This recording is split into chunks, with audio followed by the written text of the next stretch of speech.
Hi! Welcome to this final part of my review featuring the Dark Lord role-playing game. The RPG where the player characters play as evil, powerful overlords that are taking over the entire world. If you haven't seen the other parts of my review, please check out the playlist in the description below.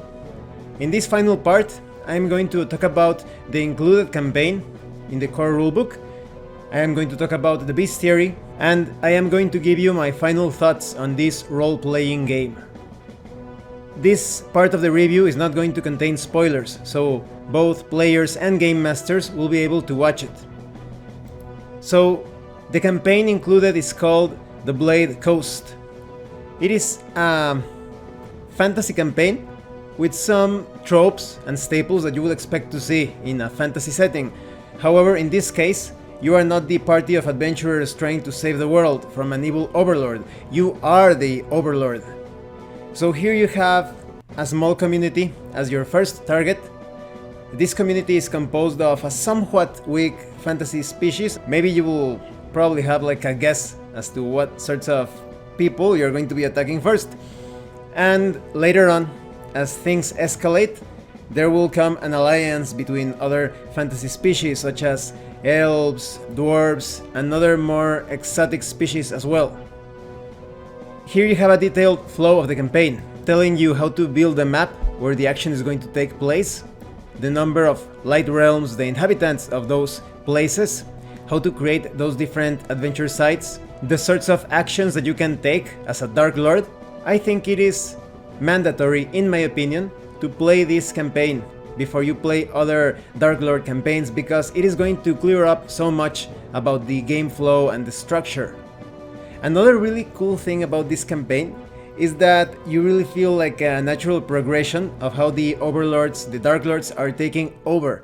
For example, at first, nobody is aware of this threat, so you can even use the structures of the Light Realms for your own actions during the Dark Lord phase. So if you want to use, for example, the marketplace, you are basically sending your agents, or perhaps yourself, maybe that's your style of being a Dark Lord, going into those marketplaces of the good people, so to speak. You can take advantage of their cities and their towns, because they could think that you are just a normal individual in that fantasy setting. And the way that the map is laid out is quite simple. You use a deck of normal playing cards, although you can also determine things and build things just using your dice.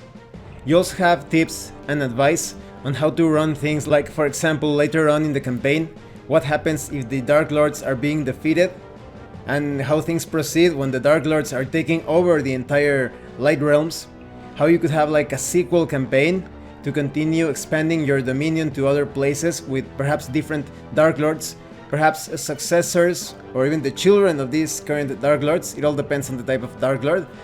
You could also use a second campaign with new Light Realms. Everything in this section is very easy to understand. It's very well organized, with a summary about the territory, the secrets, the checklist of any adventure site, what the players know, the description of the place, the treasure that you can obtain, the different enclaves that you can attack or explore, assault. You can take over these places through subversion or domination. It all depends on your style, on the situation, and on the actions of the other Dark Lords as well. There's a lot of variety when it comes to the adversaries, the different particular situations depending on the site that you are attacking or assaulting or infiltrating. So any Dark Lord army is capable of taking on the different sites. It all depends on your approach, on your strategies and tactics. The campaign is also versatile enough for you to play it in different tones, themes, sorts of stories. If you wanted to handle a sort of dark comedy campaign, you can play it like that. If you want things a bit more serious, more tragic, more dramatic, or perhaps in a sort of anti-hero situation where the good guys are actually hypocrites, self-righteous hypocrites, like in the case of Overlord, and you are actually, even though you are a Dark Lord, you are much less of a threat compared to them, to their hubris and the way that they are treating their people.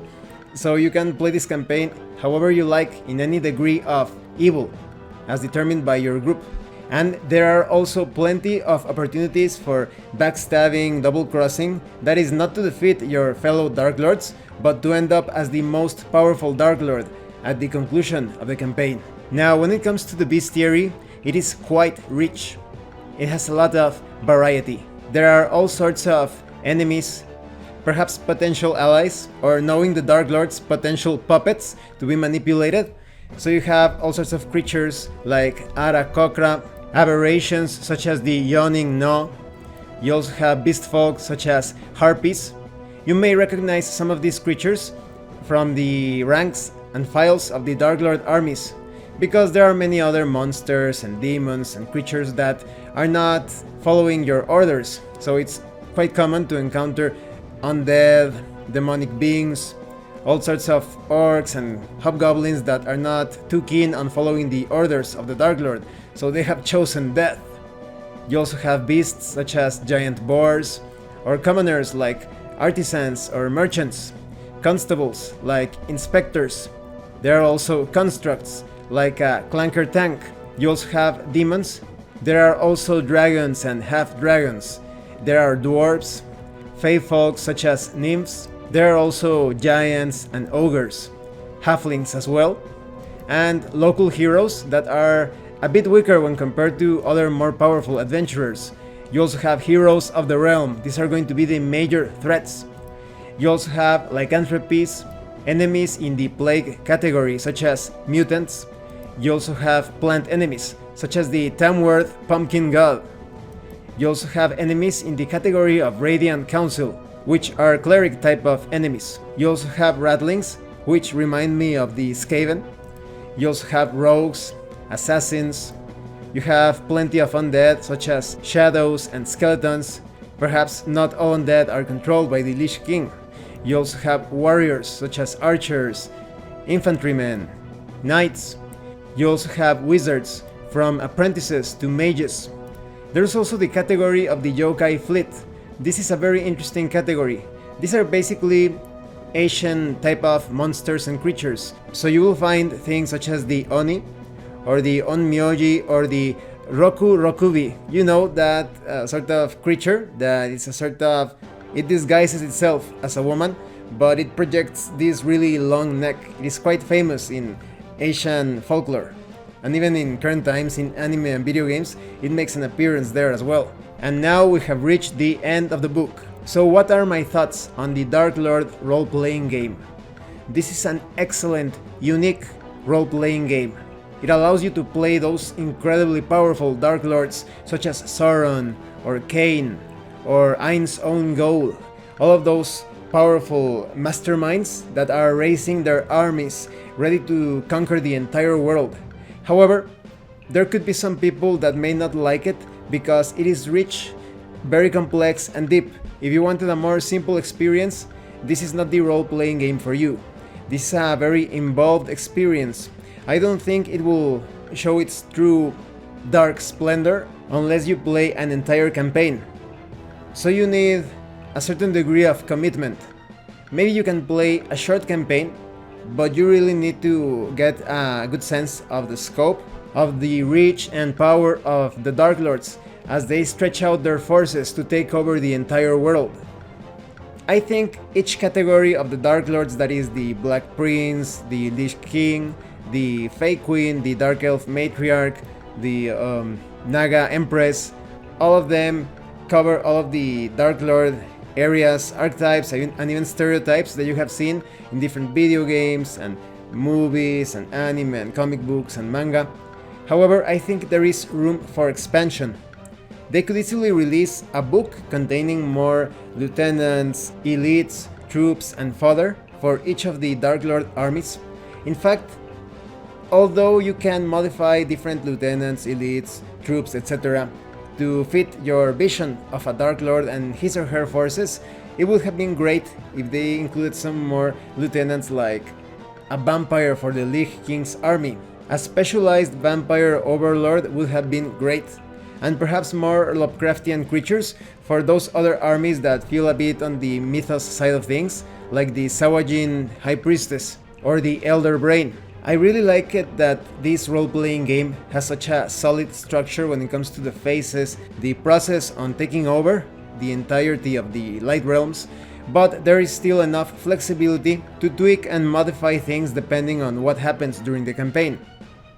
However, I would recommend that some actions are given great consideration or thought. For example, that action in which the Dark Lord takes control of his army he is leading from the front of the army, assaulting an enemy fortress, that could be abused because it is such a powerful battlefield action in which you are not only pillaging and destroying a particular area of the Light Realms, you are also conquering it immediately, because normally you need to pillage a place and then in your next phase, in your next turn, you take over that place, but here you do it all at once.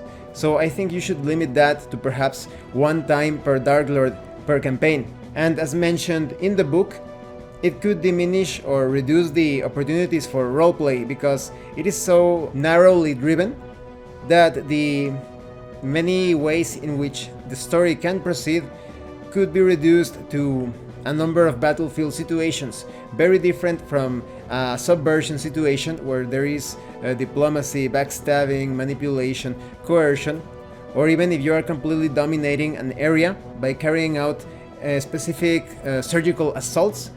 In that case, you still have a lot of opportunity to handle things in a variety of ways of creative solutions. But if you assault the enemy all the time head on, instead of presenting a rich role-playing experience, it's going to be too focused on a narrow approach of war. War involves many things, so it is better to take advantage of the entire system of Dark Lord for a richer and more fun experience, in my opinion. And I really love the way in which you are creating structures as you are conquering territories. It gives the game a sort of real-time strategy video game sort of feel, but it's not entirely like that. It is closer to the situations presented in the Overlord video game, but still you have all of that freedom because it is a tabletop role-playing game. So my highest recommendation for the Dark Lord role-playing game. You should definitely get this if you enjoy rich, complex, strategic and tactical role-playing game experiences. But you do need a mature group. This is a game where you play as the villains, even if you want to play them a bit like anti-heroes of sorts, not entirely, but a bit leaning towards that direction. There are still many questionable acts on the part of the villains. And you also need a group that is comfortable with some competition, because as you play as Dark Lords and plot against the other Dark Lords in your group, and when you participate as minions and you start to backstab and negatively affect other minions based on your secret agendas, missions, and objectives, you need a mature group of players that are on the playful side of things despite that maturity, that won't develop hard feelings because of the different backstabbings, double crossings, and all sorts of deceitful maneuvers during gameplay. Well, thanks for watching this review. If you have any comments or questions, please let me know. And thank you so much to those of you that have been supporting the channel by sending drive-thru RPG gift certificates. If anyone else wants to further support the channel, the information on how to do that will be in the description below. Once again, thank you and see you later.